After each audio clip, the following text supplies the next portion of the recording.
pregunta van haciéndosela a la doctora y vamos a ir platicando. Ya sabemos que es viernes, ya sabemos que están todos cansados, pero pues les pedimos que pongan atención porque este tema sobre todo es súper importante porque como saben ustedes vamos a ver enfermedades intersticiales asociadas a tabaquismo.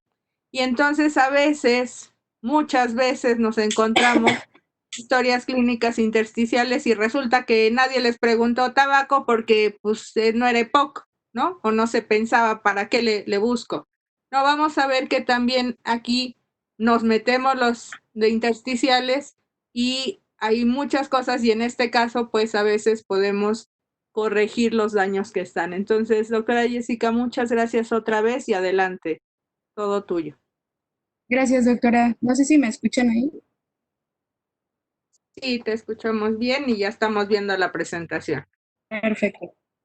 Entonces, un saludo a todos. Vamos a ver enfermedades intersticiales asociadas a tabaquismo. Como bien decía la doctora, pues es un rango de enfermedades que es bastante amplio y tiene a veces algunas diferencias muy sutiles entre sí. Entonces, es muy importante que las revisen de todas maneras más detenidamente en casa y puedan ustedes tratar de encontrar como que en qué se parecen y qué son diferentes para la hora de que les vayan a preguntar en el examen, pues no vayan a equivocarse. Entonces, en cuanto a clasificación, pues tenemos la clasificación actual de las enfermedades intersticiales. Esto solamente se los pongo para que traten de no confundirse cuando se les vayan a preguntar, debido a que no tenemos como tal un rubro en este esquema en donde nos coloquen específicamente las enfermedades asociadas a tabaquismo. Tenemos por un lado la histocitosis de células de Langerhans a la extrema derecha, y tenemos a la extrema izquierda la neumonía intersticial aguda, por ejemplo, tenemos la intersticial descamativa. Entonces, es importante que puedan diferenciar estos dos cuadros a la hora de que les pregunten, bueno, ¿a cuál pertenecen?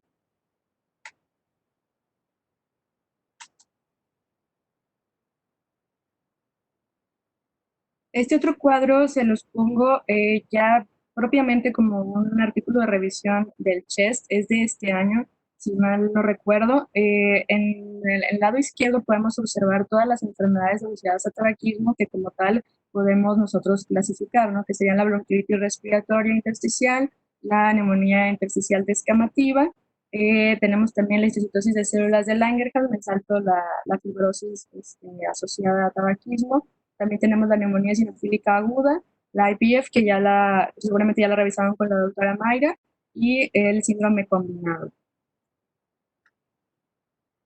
En cuanto a la neumonía eosinofílica aguda, esta es una enfermedad que tiene, como su nombre lo dice, un inicio mucho más abrupto. Es una enfermedad que es pulmonar, sin embargo no es infecciosa, aunque puede estar desencadenada por algunos agentes infecciosos, y es una enfermedad que tiene un curso grave, que puede llegar el paciente a tener un cuadro clínico muy similar a un SIRA y es rápidamente progresiva.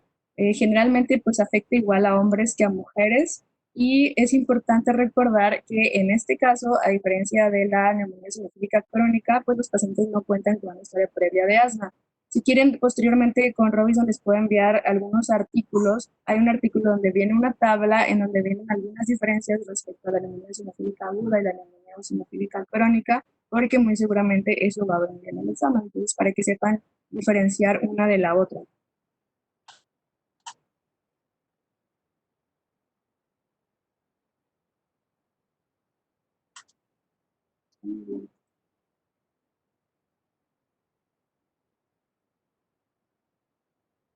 Ok, en cuanto a la patogénesis, hay algunas patogénesis de las enfermedades que pueden estar como que mal definidas, todavía no se conocen muy bien, pero en esta enfermedad en particular, pues sabemos que es una patogénesis básicamente proinflamatoria. Es una enfermedad en la que tenemos como agente desencadenante principal el humo del cigarrillo. Sin embargo, también podemos encontrar algunos otros agentes desencadenantes, sobre todo algunos medicamentos o algunos agentes patógenos, sobre todo algunos virus o algunos hongos. Y posteriormente tenemos un daño epitelial y posteriormente una activación de reclutamiento de neutrófilos y un daño endotelial. Vamos a tener que se va a activar la vía innata tipo 2 y posteriormente también la activación de células dendríticas con la estimulación de estos eosinófilos y posterior de granulación de los mismos.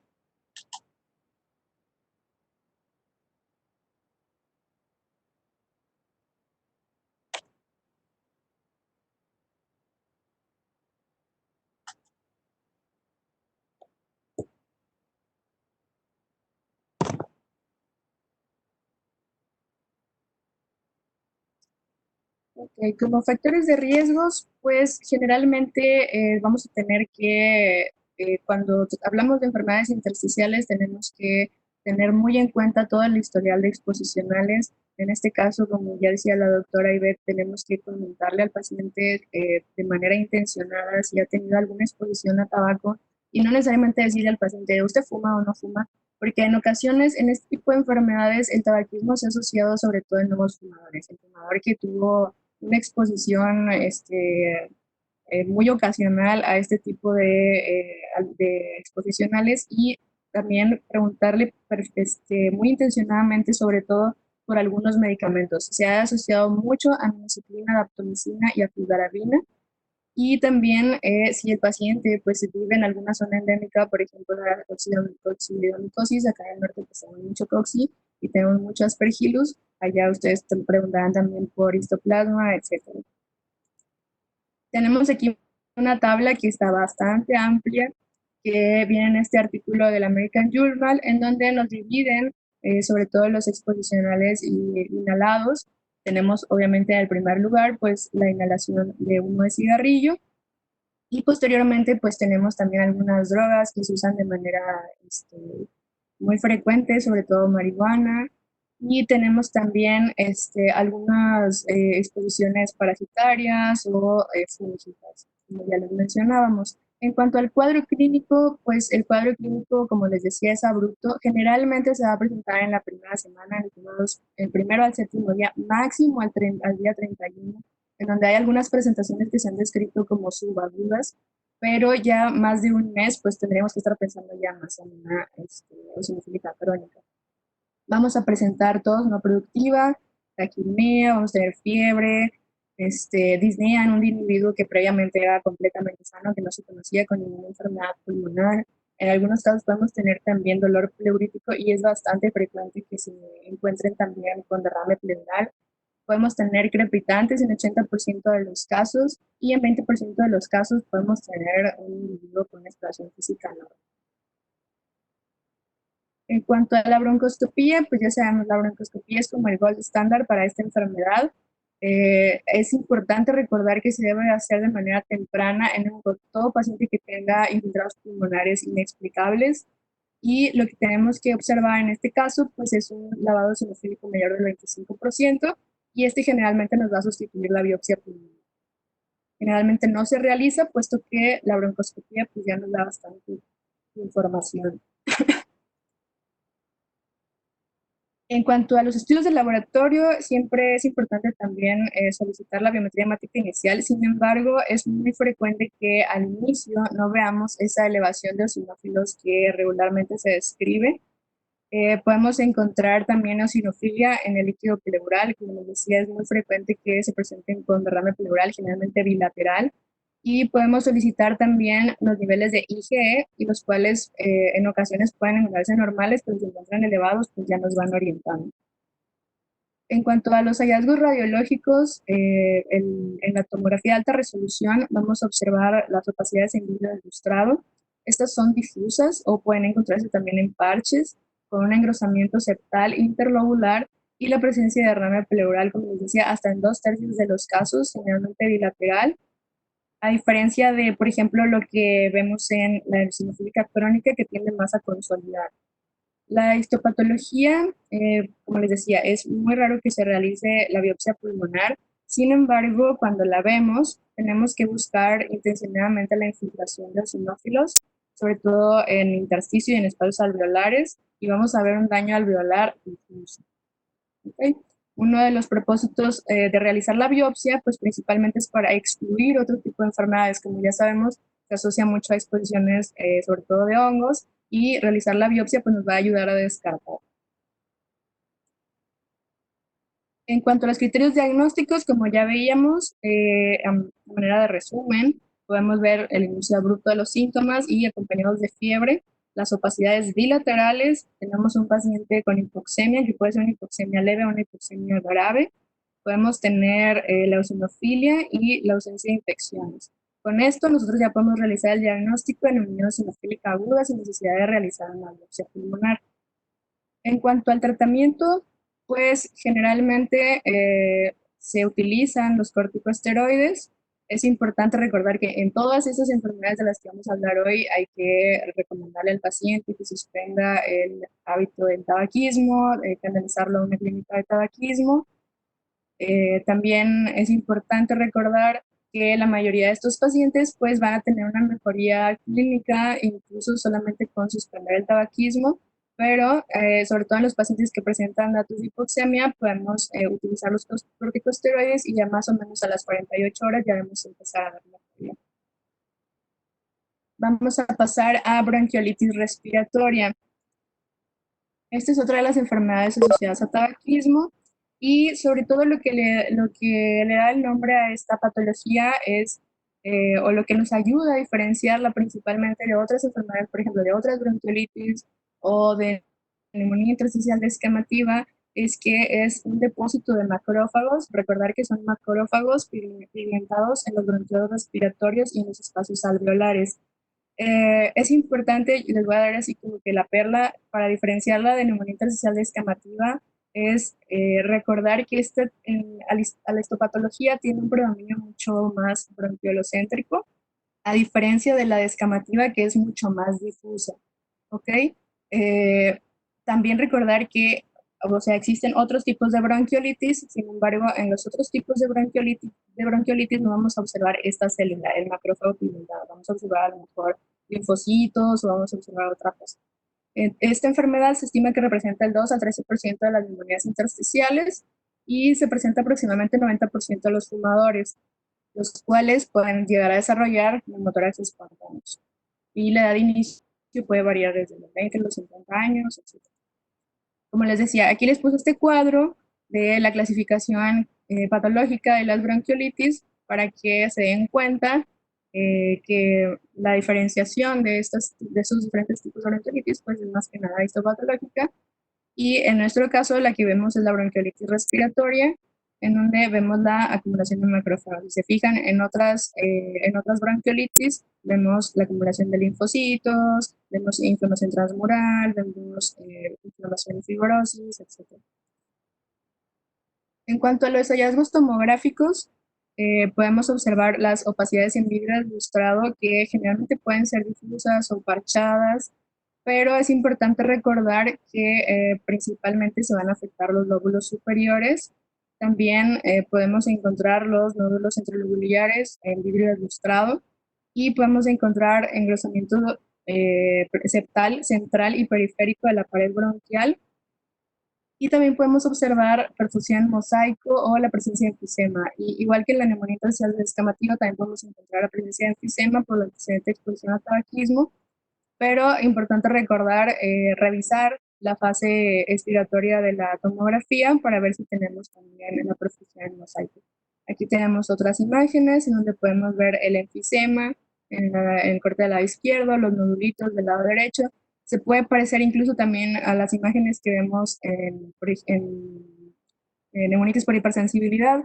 Sin embargo, pues también en neumonitis por hipersensibilidad podemos llegar a tener otros estudios que nos ayudan a diferenciarlo.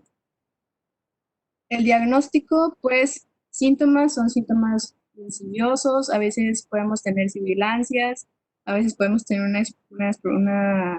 cuadro clínico normal, podemos tener hallazgos en el lavado que pudieran sugerirnos que, bueno, ok, no es neumonitis por hipersensibilidad, sin embargo, no son tan específicos. Y en las pruebas de función respiratoria podemos observar un patrón restrictivo o puede ser un patrón mixto, con disminución de la difusión, sin embargo, es una disminución de la difusión que no es tan marcada. Y generalmente, como les decía, pues la diferenciación es sobre todo histológica. En cuanto al tratamiento, Como ya les decía, suspender el tabaquismo. Se pueden utilizar corticosteroides, pero la evidencia en realidad no es muy contundente, sobre todo en pacientes que tienen muchos síntomas o que han tenido recaídas de la enfermedad. A pesar de suspender el tabaquismo, se pueden utilizar las dosis de prednisona de 0.5 a 1 miligramo por kilo, como ya las conocen, y el destete gradual. Okay. Se ha reportado también el uso de azatioprina, pero son solamente reportes de casos, realmente no tenemos mucha experiencia con eso. Seguimos con neumonía intersticial descamativa. En la neumonía intersticial descamativa es una enfermedad que hasta cierto punto pues, podría considerarse rara, sin embargo, la asociación al tabaquismo es muy frecuente, se observa en el 80% de los casos.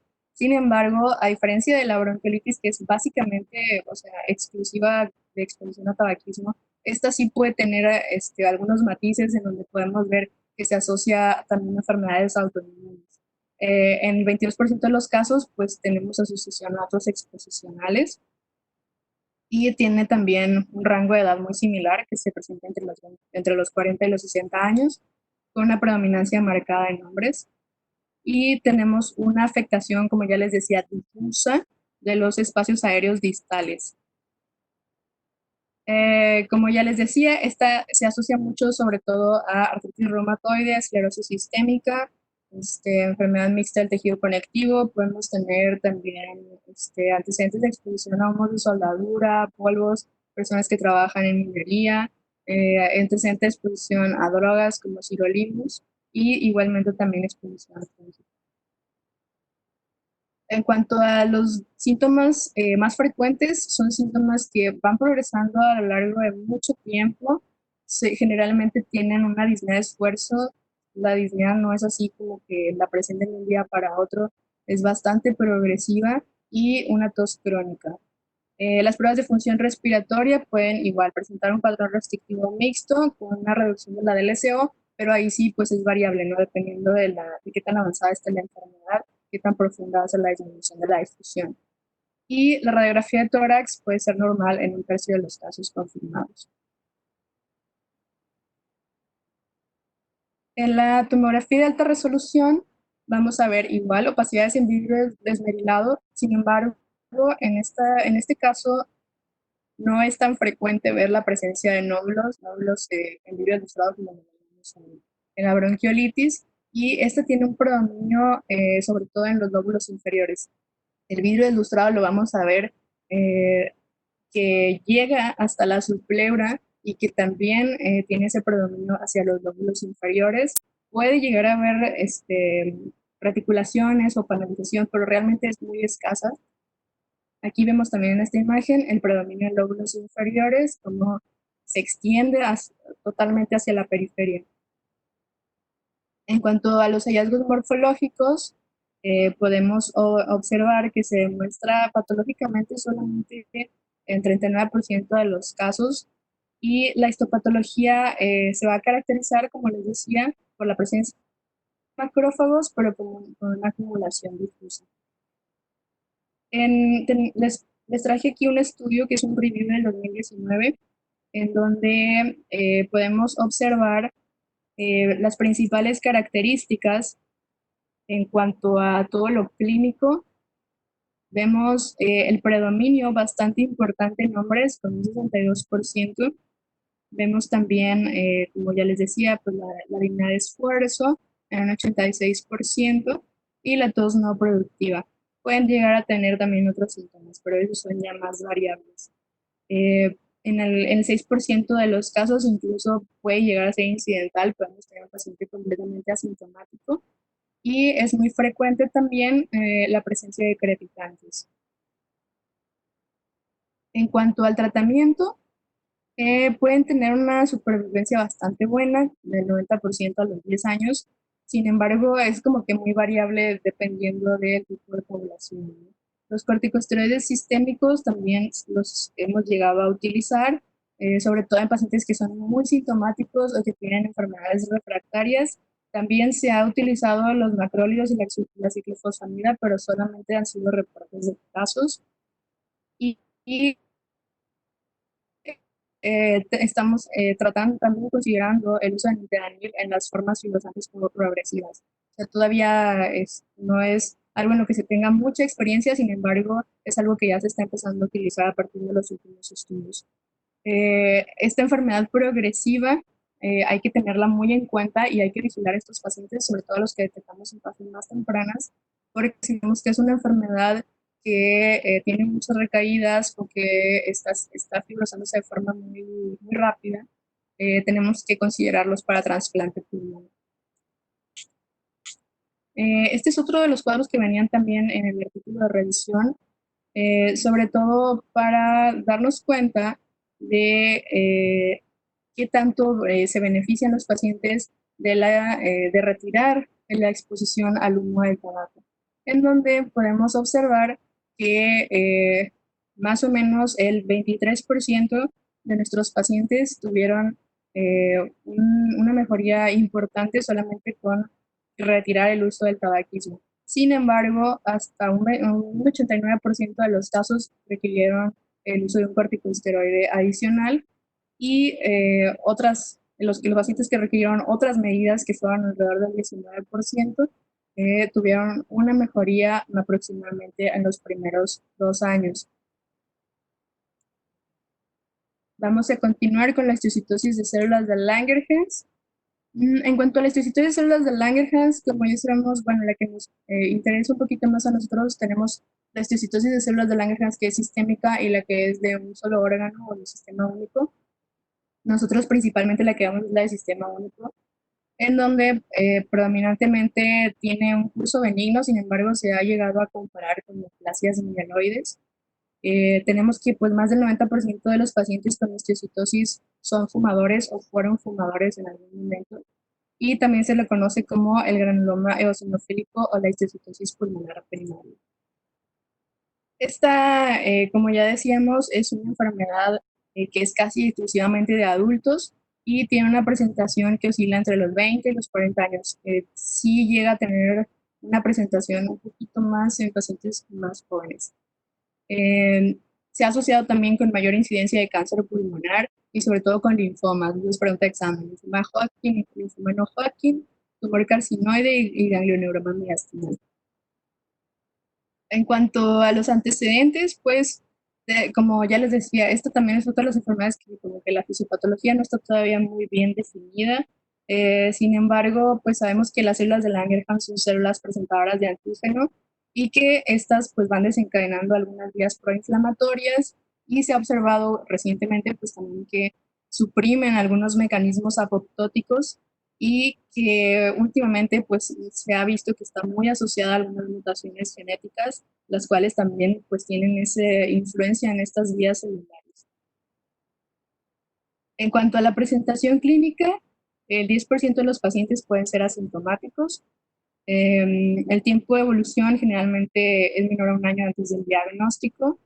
El conteo de eosinófilos en sangre periférica pues tenemos que es normal completamente, y es muy frecuente que estos pacientes debuten con un neumotórax espontáneo, el cual pues puede ocurrir en un 15 a un 25% de los casos, y también una complicación que muy frecuentemente presentan estos pacientes es la hipertensión pulmonar.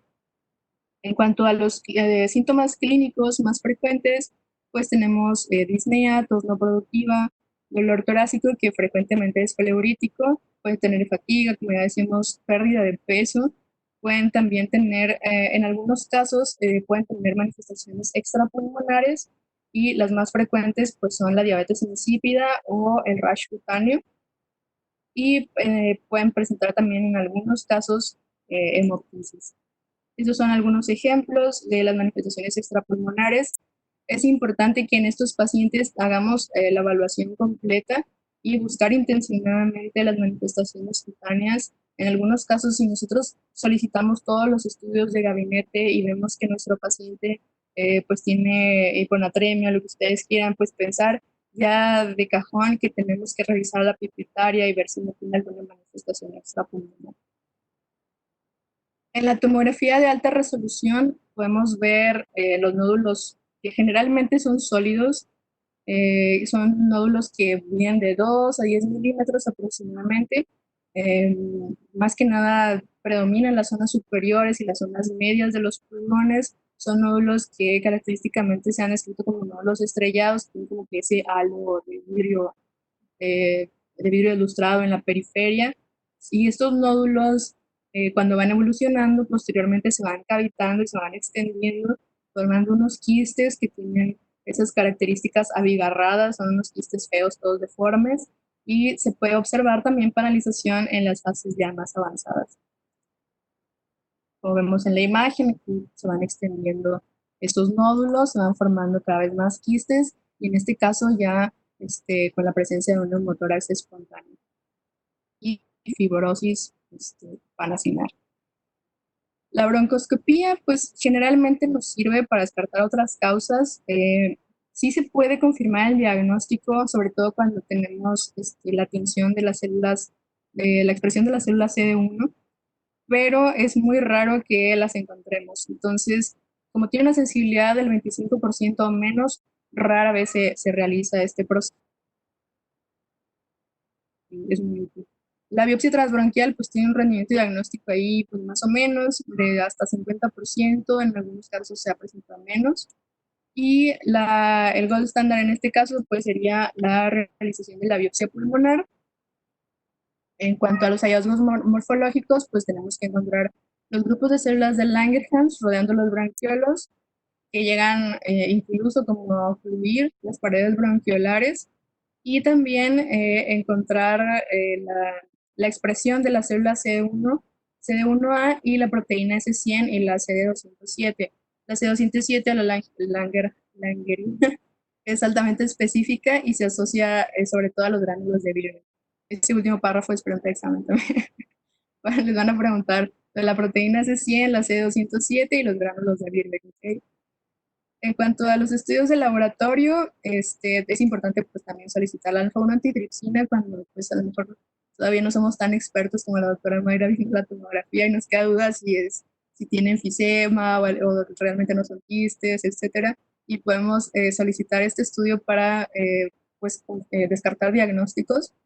Y los dos de abajo son mutaciones que son altamente específicas y que son asociadas sobre todo a la BRAF a mal pronóstico, la BRAF B600E y la MAP K2K1. En cuanto al tratamiento, eh, como ya les decía, solamente suspender el tabaquismo va a mejorar hasta el 30% los síntomas. Incluso en muchos pacientes se estabilizan solamente con esta medida. Se pueden utilizar también los glucocorticoides, y esto nos va a ayudar sobre todo a controlar los síntomas de nuestros pacientes. Se puede utilizar prednisona o prednisolona, igual las dosis que ya conocemos. Y la importancia también de medir estas mutaciones es porque se están probando también algunos medicamentos como el bemurafenib, el cual pues es un inhibidor de la BRAF quinasa y pues es un tratamiento específico para este tipo de enfermedad. Sobre todo habría que considerarlo pues en los pacientes que no se estabilizan o que no mejoran posterior a suspender el tabaquismo. También se ha probado cladribina, también en enfermedades refractarias o progresivas. Y en cuanto al pronóstico, pues hay algunos pacientes que desarrollan alguna enfermedad progresiva. No sabemos quiénes van a desarrollar esta enfermedad progresiva. Sin embargo, hay algunos factores que se asocian a este pronóstico un poquito más sombrío, que son los extremos de la edad, o sea, pacientes que se diagnostican a edades un poquito más avanzadas o pacientes demasiado jóvenes, pacientes que tienen síntomas constitucionales prolongados o que que desarrollan manifestaciones extrapulmonares, pacientes que ya tienen áreas importantes de panalización o pacientes que tienen un patrón en las pruebas de función respiratoria con obstrucción. Cuando ya nos aparecen este tipo de patrones es porque ya la enfermedad es un poquito más avanzada, no por otra cosa. ¿Okay? Y pacientes, obviamente, con hipertensión pulmonar. La recurrencia en estos casos es del 20% aproximadamente y tienen un 50% de sobrevida a los 10 años. A los 5 años tienen una sobrevida de hasta el 70%. Entonces, sí les van pues más o menos bien. Del 30 al 40% de los pacientes presentan síntomas persistentes de severidad que pueden ser pues muy variables, o sea, qué tan severo es, pues es variable, y el seguimiento especializado es obligado, sobre todo por estas formas progresivas que pueden llegar a presentar hipertensión pulmonar y hay que referirlas a un centro de trasplante. El síndrome combinado, pues no es como que esta enfermedad esté, digamos, generalmente dentro de las clasificaciones. Sin embargo, en los últimos artículos, como el que les mostraba del CHEST, pues ya lo vienen incluyendo. No hay tampoco como que tanta información todavía de síndrome combinado eh, por sí mismo, pero sí ya tiene como que algunas características tomográficas que vale la pena revisar. La prevalencia pues es variable, va de un 18 a un 50% en individuos que tienen hallazgos tomográficos de fibrosis y con cambios enfisematosos. Eh, Además del tabaquismo, podemos tener otros factores de riesgo, sobre todo la exposición a asbesto, a sílice y a carbón. Y se ha visto mucho también asociado a enfermedades del tejido conectivo y a otras enfermedades reumatológicas. Entonces, para que no crean tampoco que es exclusivo de tabaquismo. Tiene un cuadro clínico o una evolución este, como también un poco sombría, similar a a la de la FPI. Son pacientes que presentan pues básicamente el mismo cuadro clínico que FPI, con acropatías bastante visibles y con una caída de la difusión del monóxido de carbono bastante profunda, con una capacidad preservada en las pruebas de función pulmonar respiratoria. En cuanto a los hallazgos tomográficos, pues no existe todavía un consenso para su definición, pero como podemos esperar, pues es enfisema centrolobular, que es de predominio superior, es paraceptal, que puede tener o puede no tener bulas, y además se observa la presencia de fibrosis o de reticulaciones con bronquiectasis por tracción en los lóbulos inferiores. Como podemos observar en las imágenes, el patrón U es el más frecuente asociado, pero no se descartan otros patrones tomográficos. También se ha descrito con patrón de Mine, con patrón de neumonía intersticial descamativa, etc.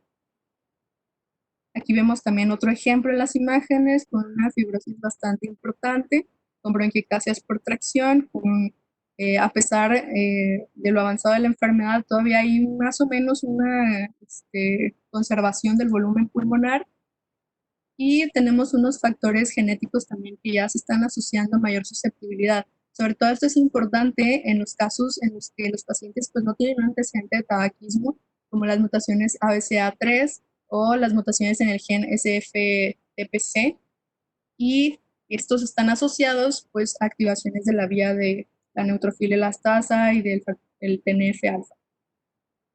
En cuanto al tratamiento, pues igual, no tenemos un tratamiento bien definido. Eh, en las formas que son fibrosantes progresivas, se ha descrito que pudieran beneficiarse de los antifibrosantes, pero es información que todavía pues, hay que tener mucho cuidado con eso. Y el tratamiento inmunosupresor o el uso de corticosteroides, sobre todo en pacientes que tienen una enfermedad que, digamos, no consideramos que la causa probable sea más que una exposicional, sino que pensamos que la causa más probable pudiera ser a lo mejor algo autoinmune. Y todos estos pacientes, todos sin excepción, pues deben de ser canalizados a una clínica de trasplante pulmonar. El pronóstico, pues es malo, o sea, en realidad es una enfermedad que tiene un pronóstico muy similar a la FPI y sobre todo este mal pronóstico va a estar dado por la presencia de hipertensión pulmonar. Esta enfermedad pues va a ocurrir en 47% de los pacientes que tienen síndrome combinado y está asociado con una mortalidad del 60% al año del diagnóstico. Podemos tener también una mayor prevalencia de esta enfermedad en pacientes con síndrome combinado y también la asociación a cáncer pulmonar. Y esto nos va a elevar la mortalidad obviamente mucho más y podemos tener también pues una mortalidad similar a la IPF de 2 a 8 años por diagnóstico. En este cuadro les quería mostrar alguna gráfica, pero no encontraba, lo encontré en este artículo del 2019. Este es un estudio que se hizo pues para ver cuáles eran los factores determinantes de mal pronóstico. Se hizo en una población griega, fue un estudio multicéntrico, fueron 97 pacientes, sin embargo, pues el tratamiento en ninguno de los casos fue con antifibrosantes solo se utilizaron, fue como que el manejo convencional y el 26.8% tenían un patrón mínimo. Como podemos observar en la curva de Kaplan y Meyer del lado izquierdo, la presencia de hipertensión pulmonar en estos pacientes, a diferencia de los que no la tenían, pues obviamente se separa mucho la curva y realmente vemos que les va mucho peor. Podemos ver también que la difusión, en los casos en los que se presentó mayor de 39%, a diferencia de lo que se esperaba, les fue peor. Entonces vemos que como que la capacidad de difusión de monóxido de carbono no representa un factor de mal pronóstico si es muy baja. Sin embargo, sí habría que considerar la posibilidad de que una extensión de la enfermedad mayor al 30% sí pudiera representar un factor de mal pronóstico. Y eso sería todo. Muchas gracias, doctora Jessie. Muy bien la revisión. Empezamos a esperar sus preguntas, chicos.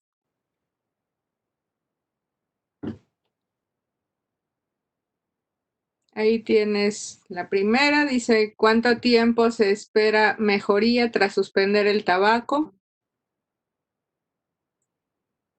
Ay, no lo veo. Ya me vi. ¿Te viste? Ok. ¿En qué casos? Puede ser variable. La descamativa, dice el Aunque doctor.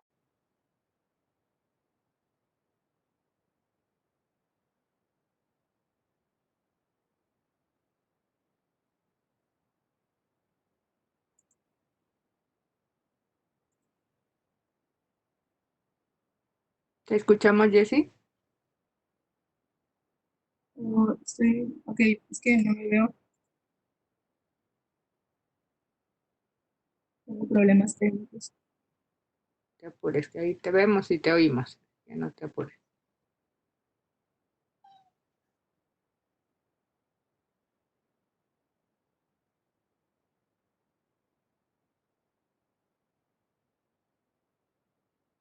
¿Nos oyes, Jessie? Sí, bueno, no Ok. me veo, pero a ver, la primera pregunta fue, No ¿a te cuánto apures, tiempo que se puede observar mejoría? tras suspender el tabaco en la descamativa, te pregunta.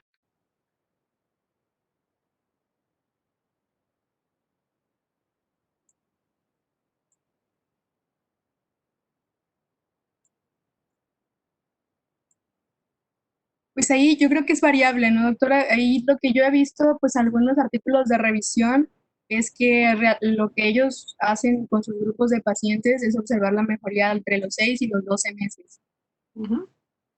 Pero Correcto. varía, o sea, varía dependiendo del estudio qué tanto tiempo es el que vayan a seguir al paciente, pero yo esperaría ver mejoría entre los 6 y 12 meses después de retirar el factor.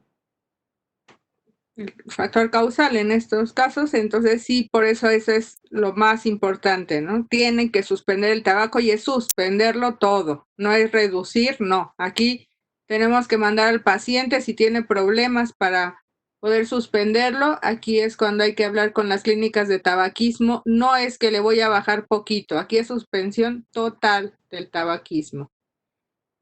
Luego te preguntan, dentro de todas las enfermedades que acabo de mencionar, ¿cuál es la más frecuente en México o la que hayas visto más, Jessie? La que yo vi más de todas ellas fue bronquiolitis respiratoria. Sí, realmente me voy a poner, cuando me peino, menos me conocen, si de por sí no me conocen los residentes, Jessie, menos me conocen cuando me peino, pasan junto a mí ni me saludan, pero les digo, porque si no siento que le estoy hablando a nadie. Realmente no tenemos frecuencias, pero todos los casos los pueden ver, todos, de todas hemos visto en el pabellón, pero tiene razón la doctora Jessie. Y la otra es que lo tenemos que sospechar, porque muchos pacientes tienen diagnóstico de POC, Jessica, y después Sí, es cuando se hace el diagnóstico fino. Entonces, por eso es lo importante que ustedes tengan esto en mente y como ella les dijo, son muy finos. Este diagnóstico sí es de neumólogo que sabe, y entonces hay que buscarle Esos pequeños datos que les dijo la doctora Jessie son los que van a hacer la diferencia. Te preguntan qué impacto tiene el tabaquismo pasivo. Pues realmente no hemos hecho estudios, la realidad es que no sabemos, o sea, qué impacto puede tener el tabaquismo pasivo digamos, en los contactos, ¿no? Correcto. Pero, o sea, yo la realidad es que no, nunca vi ninguno que fuera por exposición pasiva, vaya. Correcto. Ahí luego, espérame, que ahora sí están muy emocionados. ¡Qué Sí, emoción! sí, yo nada más veo que saltan los cuadritos y no sé qué. ¿Qué tan común es que coexistan dichas enfermedades con EPOC? Pues sí, es bastante frecuente, sobre todo en la neumonía intersticial descamativa o sobre todo también en síndrome combinado, que incluso en un principio les va a llegar que están catalogados como EPOC y después de que ya los ve un neumólogo, como Dios manda, sabemos que no era EPOC. Correcto. Luego nos preguntan, ¿cuál es el proceso a través del cual existen daños de la hipófisis en la histiocytosis de células de Langerhans para presentar diabetes insípida? ¿Cuál es el porcentaje? No, el proceso a través del cual existen daños de la hipófisis en la histiocytosis de células de Langerhans para presentar diabetes insípida.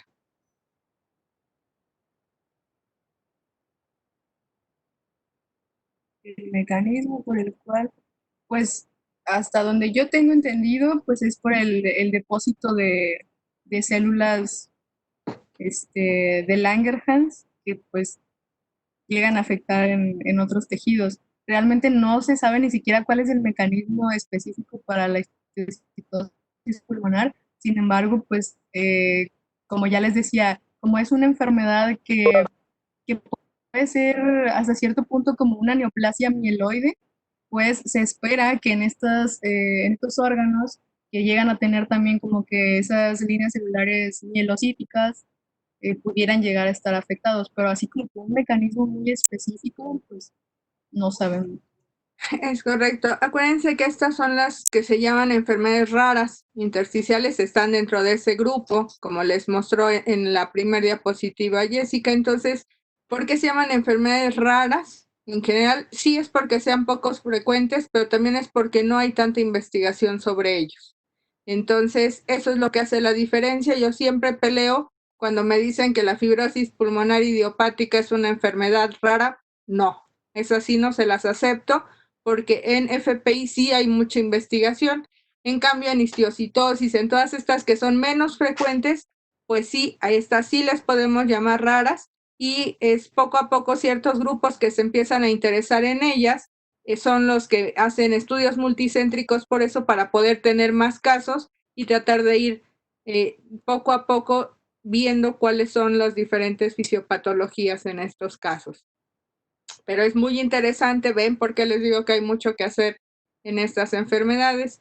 Nos preguntan que en varias de estas enfermedades el uso de corticosteroides sistémicos es parte del tratamiento. ¿Durante cuánto tiempo se suelen indicar? Sí, los estudios, generalmente los clinical trials, los están haciendo entre 6 a 12 meses. Es cuando tú tienes que llegar a ver algún cambio, ¿no? Alguna mejoría o que la enfermedad se estabilice. Ya cuando son refractarios a tratamiento, pues puedes esperar que el pronóstico pues, no sea muy bueno. Hay que indagar si el paciente realmente dejó de fumar, que ese es un punto muy importante.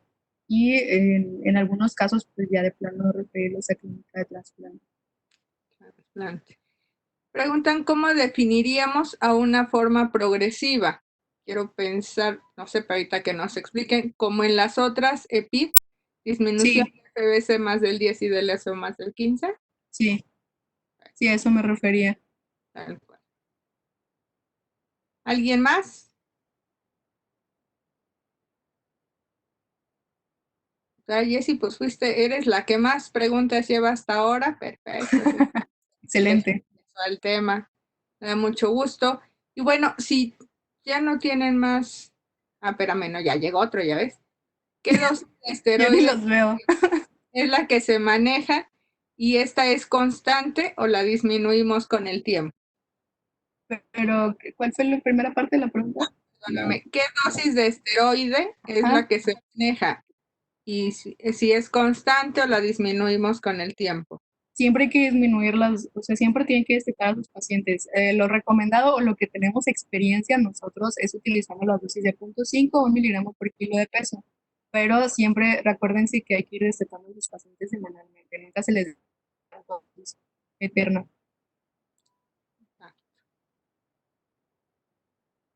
Espero que hayan apuntado cuando les decía, Jessy, esta es pregunta de examen, esta es pregunta de examen. Hace mucho, es la que menos tiempo lleva, ya llevas un poquito, que acaba de hacer esos exámenes, entonces espero que lo hayan visto. Ella tuvo ese detalle con ustedes de irles diciendo cuáles son lo que les pueden preguntar. La verdad es que en el día a día, cuando los vamos viendo, pues todos nos asustamos y luego ya no sabemos bien qué hacer y hay que irse a revisarlos. Pero Sí, muy bien, ¿algo más, Jessy? de todas maneras, si gustan, yo les puedo pasar la presentación, se las puedo pasar con Karen o con Robinson La para graba. que repasen o no sé, o los artículos como ustedes quieran.